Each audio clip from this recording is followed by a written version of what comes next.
할렐루야. 오늘 또 예배하는 저와 여러분의 심령 가운데 성령으로 말미암아 평안하시고 기쁨이 채워지고 입술에 감사가 넘치는 예배가 될 수 있기를 예수 그리스도 이름으로 축복합니다. 우리가 지금 마태복음 23장을 통해서 화 있을진저 서기관들과 바리새인들이여 라고 하는 말씀을 3주차 들었습니다. 예수님께 저주받은 믿음은 어떤 믿음이냐? 천국을 가로막고 있는 믿음이다. 다른 사람을 지옥 자식으로 만드는 믿음이다. 세 번째로 위선적인 거짓된 믿음이다. 네 번째, 내 안에 하나님의 정의와 정직이 없는 믿음이다.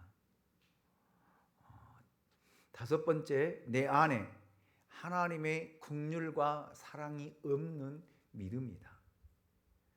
그리고 여섯 번째, 하나님의 신실함이 없는 믿음이다. 일곱 번째, 지난주에 선지자를 박해하고 욕하고 죽이는데 앞장선 믿음이다 라고 하는 말씀을 우리가 함께 들었습니다. 말씀을 시작하면서 저는 여러분들이 이 말씀을 여러분 기억하시기를 원합니다. 이 말씀을 마음에 새기시기를 원합니다. 주님 오실 때까지, 여러분이 주님 앞에 설 때까지 이 말씀을 잃지 않고 기억하고 이 말씀을 붙들며 믿음 생활한다라면 주님께 책망 듣지 않고 버림받지 않고 여러분 자녀와 후손들에게 축복의 통로가, 믿음의 계승이 이어지리라 저는 믿습니다. 자, 저는 오늘 마태복음 23장 37절로 24장 2절을 통해서 몇 가지 중요한 영적 비밀과 교훈을 듣고자 합니다. 37절 말씀을 우리 같이 한번 읽어보도록 하겠습니다. 같이 읽습니다. 시작. 예루살렘아 예루살렘아 선지자들을 죽이고 내게 파송된 자들을 돌로 치는 자여, 암탉이 그 새끼를 날개 아래 모음같이 내가 내 자녀를 모으려 한 일이 몇 번이더냐. 그러나 너희가 원하지 아니하였도다. 아멘. 예루살렘아 예루살렘아, 이 말씀 속에는 한 사람이라도 멸망받지 않고 구원받기를 원하시는 그 예수님의 진한 마음, 진정한 마음이 잘 나타나고 표현된 그 말씀입니다. 예수님은 7번씩이나 바리새인과 서기관들을 향해 저주를 하셨습니다. 그러나 저주를 선포하시고 바로 예루살렘아 예루살렘아 라고 하신 것을 보면 예수님께서 얼마나 예루살렘을 사랑하셨고 이스라엘 백성들, 유대인들을 사랑하셨고 바리새인과 서기관들이 구원받기를 원하셨는가를 엿볼 수가 있습니다. 이 외침은 마치 눈물과 사랑의 호소를 그렇게 했건만 듣지 않고 타락하여 결국은 철장 신세를 진 자식을 향해 한탄하는 어느 어머니와 같은 심정, 그 심정을 토로한 것이다 라고 저는 생각을 합니다. 살인자가 된 자식 앞에 넋 빠진 모습으로 주저앉아 아들의 가슴을 치며 이 자식아, 이놈의 자식아 라고 소리 지르는 그 어머니의 그 심정과 같은 그 말씀입니다. 여러분, 그 부모의 심정, 그 마음을 알겠습니까?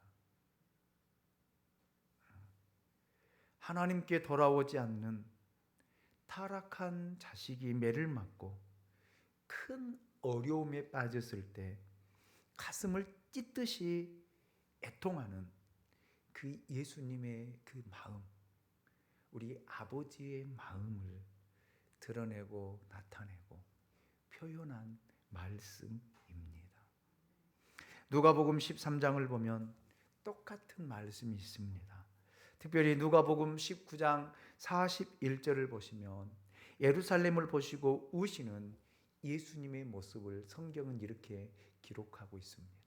가까이 오사 성을 보시고 우시며.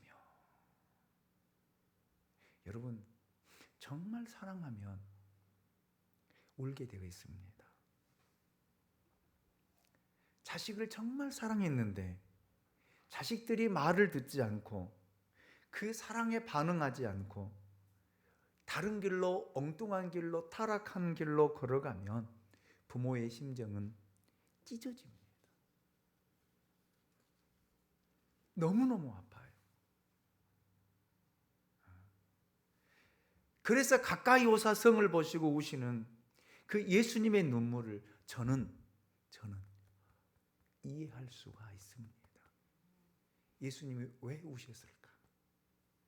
왜 우셨을까? 바리새인과 서기관들, 유대인들이 구원받기를 원했고 하나님의 사랑을 알기 원했고 받기를 원했기 때문입니다. 하나님은 최초의 아담이 타락한 이후에 계속 자기 백성들에게 선지자들을 보내 그들을 구원하려고 하셨습니다. 그러나 그들은 유감스럽게도 하나님이 보내신 선지자들을 환영하지를 않았습니다. 그들의 말들도 듣지 않았습니다. 정말 듣지 않아요. 요즘 MZ 세대들이 더럽게 말 안 들어. 죄송합니다. 욕이 아니에요. 진짜 말 안 들어요. 누가요? 쫓아 삽니다. 내가. 오히려 욕하고 박해하고 돌로 쳤습니다. 그런데 여러분, 하나님은 포기하지 않으셨어요. 왜요? 그들을 사랑했기 때문에. 아멘입니까? 하나님은 오늘도 저와 여러분들을 포기하지 않고 이렇게 부르셨잖아요. 왜요? 사랑하기 때문에. 그 사랑을 좀 느끼고 그 사랑을 아는 저와 여러분이 될 수 있기를 원합니다. 저는 그래서 하나님의 눈물을 생각해 보았습니다. 그냥 포기하면 쉽거든요. 그 순간만 아프지 포기하고 나면 마음은 편안해져요. 그러나 포기할 수 없는 이 이스라엘 백성들, 포기할 수 없는 바리새인과 서기관들, 어떻게 해서든 끝까지 자기의 사랑하는 백성들을 구원하시고자 하시는 하나님의 심정, 그 하나님의 마음, 저는 누가복음 15장을 통해 아버지의 심정을 느껴보았습니다. 아버지를 배신하고 집을 나간 탕자, 아버지는 그 탕자를 저주할 수 없었습니다. 문 밖에 서서 오늘이나 내일이나 이제나 저제나 아침이나 저녁이나 밤중까지 문을 걸어 잠그지 못하고 기다리시는 아버지의 심정, 그 아버지의 심정을 저는 오늘 이 말씀을 통해서 하나님의 마음, 예수님의 마음을 느껴봅니다. 결국 하나님의 종들을 돌로 쳐 죽였지만 하나님께서는 그들을 포기할 수 없어서 계속해서 종들을, 선지자들을 보냈다라는 말입니다.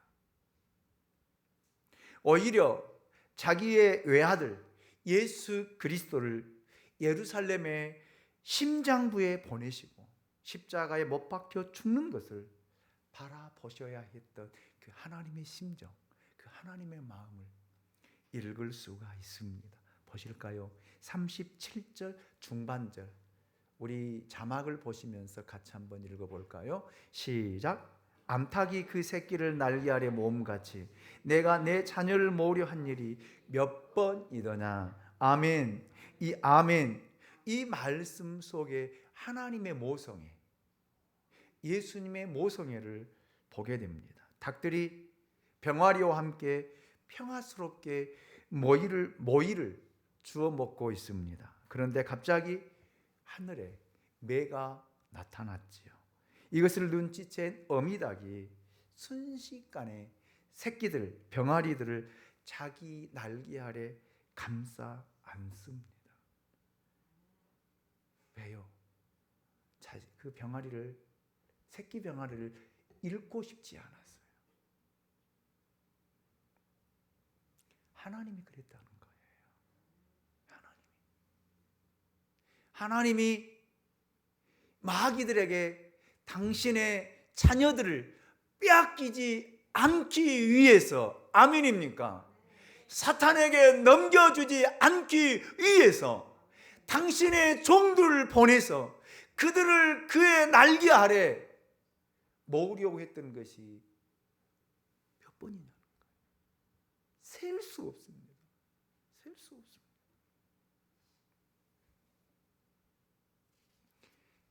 새끼들은 몰라도 어미는 눈치를 채잖아요. 그래서 그 병아리들을 빼앗기지 않기 위해서 그 날개 아래 감추어서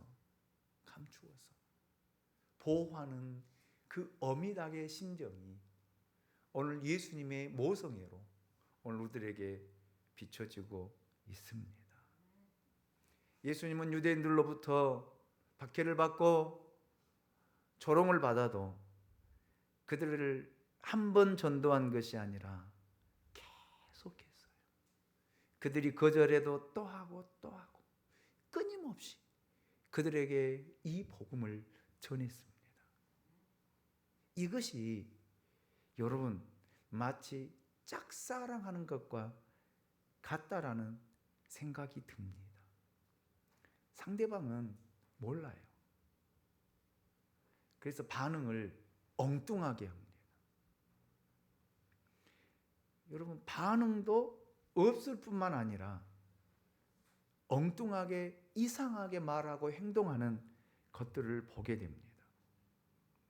그러나 그럴수록 포기할 수 없으니 더 속상하고 더 사랑하고 더 다가서는, 어찌 보면 치근대는 그런 모습들을 보게 되지요.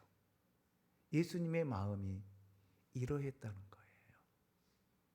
우리를 짝사랑하신 겁니다. 사랑하는 사람은 결코 포기하지 않습니다. 왜 포기하지 않을까요? 사랑하기 때문에요. 아멘입니까? 아멘입니까? 예수님이 우리를 포기하지 않는 이유가 우리를 사랑하기 때문이에요. 그런데 이 사랑이 짝사랑이라는 거예요. 짝사랑하기 때문에 우리는 그 사랑을 모르고 엉뚱하게 생각하고 엉뚱하게 말하고 엉뚱하게 생활하고 엉뚱한 길로 걸어가고 있는 그 모습이 드러나고 나타났다라는 그런 말입니다. 그래서 여러분, 성찬의식을 통해서 그 하나님의 사랑을 느끼라는 거예요. 알라는 거예요. 하나님 우리를 얼마나 사랑하시는지, 예수님이 우리를 얼마나 사랑하셨기에 십자가를 짊어지시고 그 저주와 그 멸시와 그 조롱과 비웃음과 뺨맞음과 침뱉음까지 당하시면서 우리를 사랑하셨잖아요. 아멘입니까? 사랑하셨잖아요. 사랑하셨잖아요. 그 사랑을 느끼라는 거죠. 좀 알라는 거예요.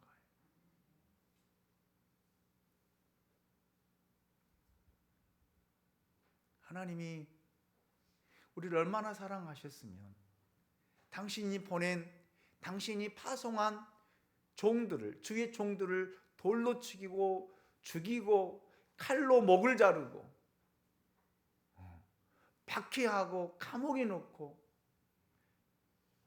말로 할 수 없는 고난과 고통을 주었음에도 불구하고 계속해서 당신의 종들을 보내고 계시잖아요. 왜요? 왜 보냅니까? 그만 보내도 되잖아요. 근데 왜 보냅니까? 왜요? 우리를 사랑하시기 때문이에요. 아멘입니까? 여러분을 그 정도로 사랑하신다라는 사실입니다. 저는 오늘 37절에서 또 한 가지 사실을 발견하고 보게 되었습니다. 온 인류를 구원하실 메시아로 이 세상에 오신 예수님은 유대인으로 오셨다라는 사실입니다. 이스라엘 백성으로 오셨다라는 그런 이야기입니다. 여러분, 구원은 어디서부터 시작되었을까요? 유대인으로부터 시작되었습니다. 그런데 제일 먼저 환영하고 받아들이고 기뻐해야 할 유대인들은 예수를 거부했습니다. 환영하지 않았습니다. 복음을 거절했습니다. 여기에 예수님의 고통과 아픔이 있습니다. 이 심정을 여러분 이해할 수 있겠습니까?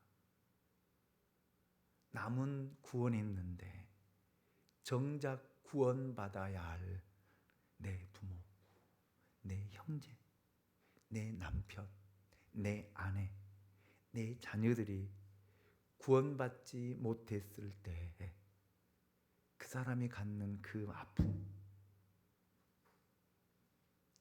여러분 느껴지시나요? 예수님께서 그를 비유로 잘 말씀하셨잖아요. 거지 나사로와 부자에 대한 비유로요. 거지는 여러분 남의 집에서 떨어지는 부스러기를 주워 먹고 살아갔던 정말 불쌍하고 불행한 인생이었지만 예수를 영접했잖아요. 예수를 믿었잖아요. 부자는요, 호화스럽게 매일매일 연락을 즐기며 풍요를 즐기며 쾌락을 즐기며 세상에서 떵떵거리며 살았지만 예수를 영접하지를 않았습니다. 거부했습니다. 이들이 누구냐면 유대인들이거든요. 그런데 죽어서 똑같이 죽잖아요. 죽어서 여러분 부자는 어디 갔어요? 지옥 갔잖아요. 지옥 가서 고통당하면서 뭐라고 이야기합니까? 아브라함의 하나님, 아브라함이요, 아브라함이요.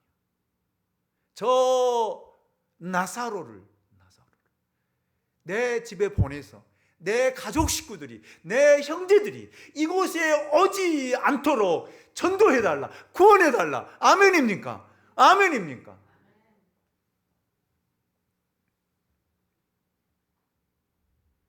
우리가 이걸 알아야 돼요. 여러분만 천국 가시겠습니까?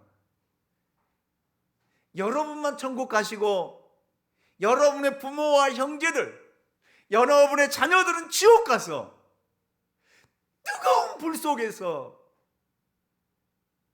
허덕이며 제발 살려달라고 외치는 그 소리가 여러분 귀에 들려진다면 어떻게 하겠습니까? 어떻게 하실래요? 그냥 말로만 예수 믿어라, 교회 나가자, 그거로 그치겠습니까? 수단과 방법을 가리지 않고 끌고 나와 예수 믿게 하고, 아멘, 아멘, 천국 가게 하는 것이 그게 부모가 아닐까요? 그 가족이 아닐까요? 그 형제가 아닐까요? 그래서 예수님이 더 마음이 아프신 거예요. 이방인을 위해 여러분 부름받은 바울은 평생 이방인들을 위해 복음을 전했습니다. 그러나 그 마음속에는 항상 떠나지 않는 고통과 아픔이 있었습니다. 왜요? 로마서 9장 1절로 3절 말씀을 보십시오. 왜 바울이 그렇게 아파하고 그렇게 애통했는가? 내가 그리스도 안에서 참말을 하고 거짓말을 아니하노라. 나에게 큰 근심이 있는 것과 마음에 그치지 않는 고통이 있는 것을 내 양심이 성령 안에서 나와 더불어 증언하노니 나의 형제 곧 권력의 친척을 위하여 내 자신이 저주를 받아 그리스도에게서 끊어질지라도 원하는 바로다.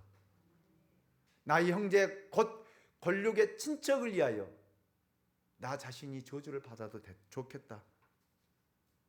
그 마음을 이렇게 표현하고 있잖아요. 이게 바울의 마음이었거든요. 자기가 저주를 받으면서 지옥 갈지라도 자기 부모와 형제들, 권력 친척들은 예수를 믿어 천국 갔으면 좋겠다. 예수님 마음속에도 복음을 거부하는 자기 백성들을 향한 이 안타까운 마음이 있었던 것입니다. 그래서 예루살렘을 보시면서 예루살렘아, 예루살렘아, 가슴이 찢어지는 그 울음을 토하시고 하나님 앞에 기도하는 예수님의 모습을 볼 수 있습니다.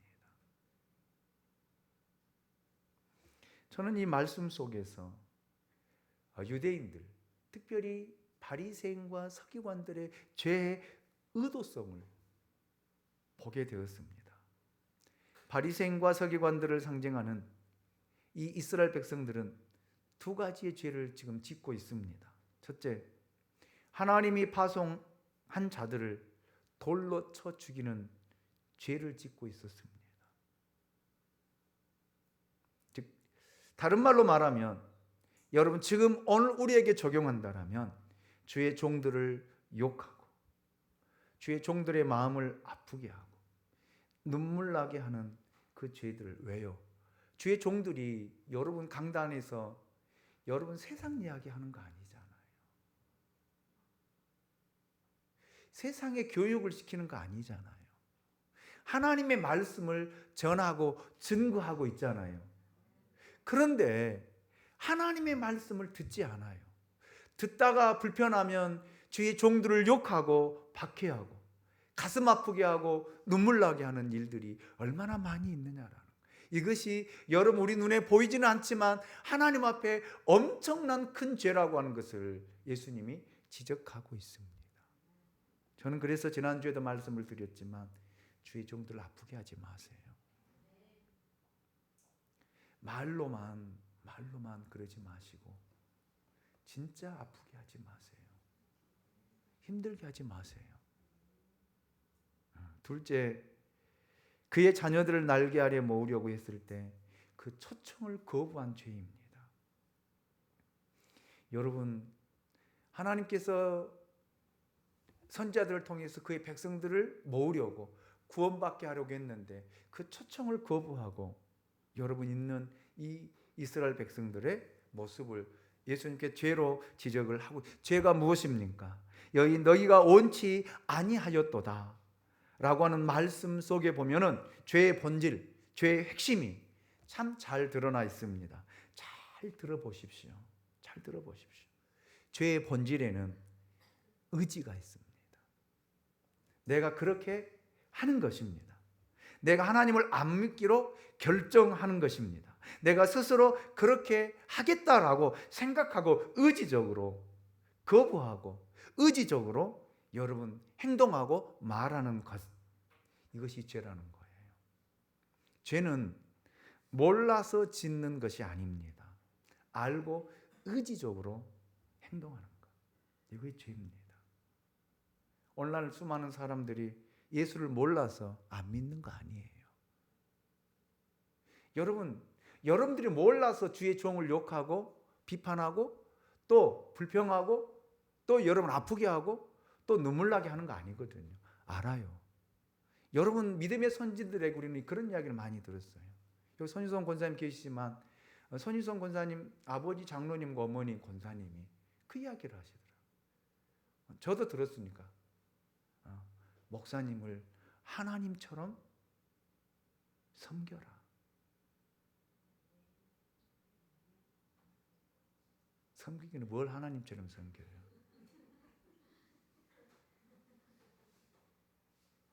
마음에 안 들면 내 마음대로 하잖아요. 화나면 여러분들이 하고 싶은 대로 하잖아요. 몰라서가 아니거든요. 몰라서 행하는 것이 아니다. 알고도 의지적으로 하는 것. 이것이 여러분 큰 죄. 유대인들이 하나님을 모릅니까? 유대인들이 예수 그리스도의 오심을 모릅니까? 그들은 평생 대대로 메시아를 기다리고 메시아의 대망을 하면서 여러분 살아왔던 사람. 그런데 메시아가 왔습니다. 몰라요? 알아요. 그런데요, 의지적으로 거부하고 의지적으로 여러분 말씀에 불순종하는 이들의 모습. 이것이 불신앙이라는 거예요. 성령의 역사를 거부하여 하나님의 말씀에 불순종하는 것도 여러분 그렇잖아요. 여러분 우리가 말씀에 우리가 불순종하는 것도 내가 안 하는 거지. 여러분 누가 안 하는 거 아니잖아요. 말씀에 불순종하는 거 여러분이 안 하는 거잖아요. 왜요? 쫓아서 합니다. 바빠서. 정신없이 바빠서. 안 하는 거잖아요. 못 하는 거 아니에요. 토요일 날 권사의 기도회에 있다는 거 몰라서 안 나오는 거 아니야. 그냥 안 나오는 거야. 의지적인 거죠. 우리는 핑계 대죠. 목사님 바빠서요. 너무너무 바빠서요. 할 일이 너무 많아서요. 뭐가 중요합니까? 여러분, 이런 의지적인 것들을 꺾어야 되고 버려야 됩니다. 죄를 향해서 걸어가는 우리 발걸음을 되돌리지 않는다라면, 말씀을 듣고 되돌리지 않는다라면 어떤 일이 일어날까요? 예수님께서 중요한 말씀을 우리가 이렇게 하고 계십니다. 잊지 말아야 할 말씀이에요. 38절입니다. 다 같이 읽어봅니다. 시작. 보라, 너희 집이 황폐하여 버려진 바 되리라. 아멘입니까? 아멘입니까? 죄를 꺾지 아니하고 여러분 순종하지 아니하고 하나님의 말씀에 귀를 기울이지 아니하고 여러분이 살아간다라면 너희 집이 황폐하여 버려진 바 되리라. 한마디로 말하면 망하게 된다는 거예요. 여러분 보십시오. 마태복음 24장 1절로 22절 말씀, 예수님께서 뭐라고 말씀하시는가를 보십시오. 같이 읽어봅니다. 시작. 예수께서 성전에서 나와서 가실 때 제자들이 성전 건물들을 가리켜 보이려고 나아오니, 같이요. 시작. 대답하여 이르시되 너희가 이 모든 것을 보지 못하였느냐? 내가 진실로 너희에게 이르노니 돌 하나도 돌 위에 남지 않고 다 무너뜨려지리라. 아멘입니까? 그 아름다웠던 예루살렘 성전이, 그 화려했던 그 도성들이 여러분 금으로 장식해 놓았던, 그들은 이스라엘 백성들에게는 자부심이었습니다. 그들의 자존심이었습니다. 성전이. 그래서 여러분 금으로 다 황금으로 입혀놓은 거예요. 그런데 여러분 보세요. 돌 하나 돌 위에 남지 않냐고 망하게 될 것이다. 버림받을 것이다. 라고 예수님께서 예언. 그래서 우신 거예요. 왜 받아들이지 않고, 왜 순종하지 않고, 왜 듣지 않느냐? 너희가 듣지 않고 순종하지 않고 너희 마음대로 살 때 이런 모습, 이런 꼴을 당하게 될 것이다 라고 그 도성을 바라보시면서, 백성들을 바라보시면서 예수님께서 울고 계시는 이 모습,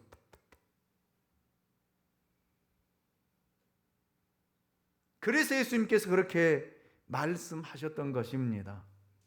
여러분, 그런데 실제로 주 70년에 이스라엘 역사에 이런 일들이 현실화되었잖아요. 이스라엘은 완전히 황폐해지고요. 여러분, 그리고 그 땅은요, 사람이 살 수 없는 황폐한 땅이 되어지고요. 그 예루살렘 성전과 도성은요, 돌 위에 돌 하나 남기지 않냐고 다 무너졌습니다. 그리고 다 흩어졌습니다.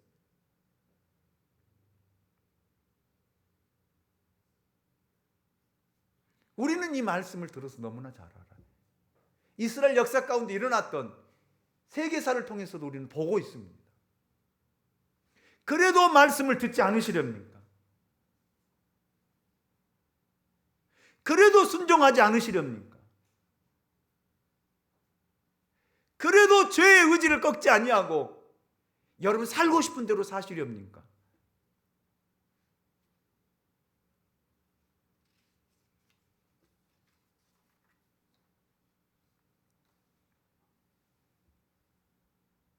어떻게 하시렵니까?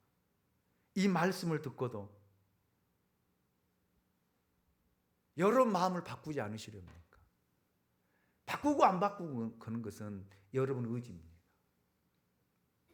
어느 누가 할 수 없는 거예요.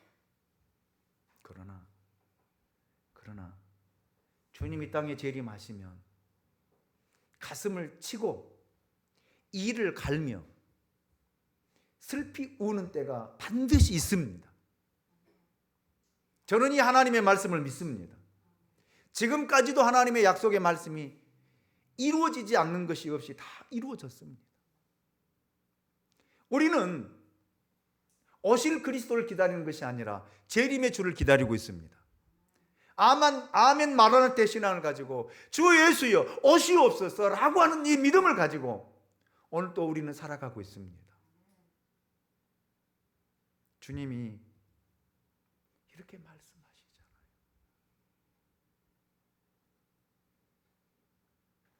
여러분 거부하지 마십시오. 불순종하지 마십시오. 지금 내가 사는 것이 편하다고요? 편리하다고요? 여러분 그럴 때가 아니에요. 정말 저는 내 가슴을 찢는 심정으로 여러분에게 호소합니다. 우리 돌이킵시다. 주님 오실 날 멀지 않았습니다. 세상에 돌아가는 현실을 보십시오. 자연의 재해들을 보십시오. 어느 일기예보 기상청 기자가 그 이야기가 올해가 우리는 너무너무 더웠잖아요. 그런데 그 사람이 보도하기를 올해가 가장 시원했다라고 이야기하. 내년에는요 더 덥다는 말이에요. 더 뜨거워진다는 말입니다.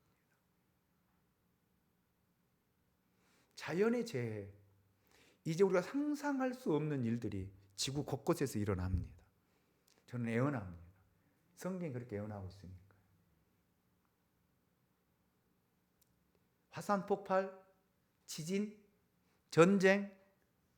여러분 우리가 코로나로 3년 동안 여러분 팬데믹 속에서 살았잖아요. 여러분 이 코로나보다 더 큰 무서운 질병들이 전염병들이 지구를 강타할 것입니다. 수많은 사람들이 이 전염병에 쓰러지고 죽어갈 것입니다.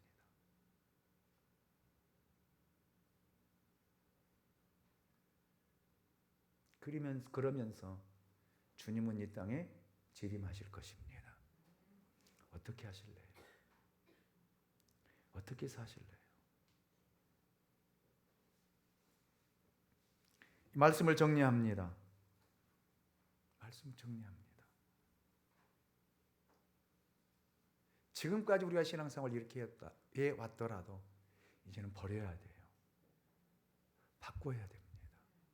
저부터서 바꿔야 돼요. 그래서 제가 서두에 말씀을 드렸습니다. 서론에서 이 말씀 잊지 말자. 말씀 새기자. 주님 오실 때까지. 아멘입니까? 이 말씀을 가슴에 새기고 우리가 이런 믿음대로 살지 않는다라면 주님 오실 때 칭찬 듣게 될 것입니다. 여러분, 한국교회 수많은 수천 교회가 있고 지구상에 몇억 명의 기독교인이 있습니다. 이 사람들이 다 진실된 그리스도인일까요? 진짜 그리스도인이라고 생각하십니까? 어떤 사람이 진짜 그리스도인일까요?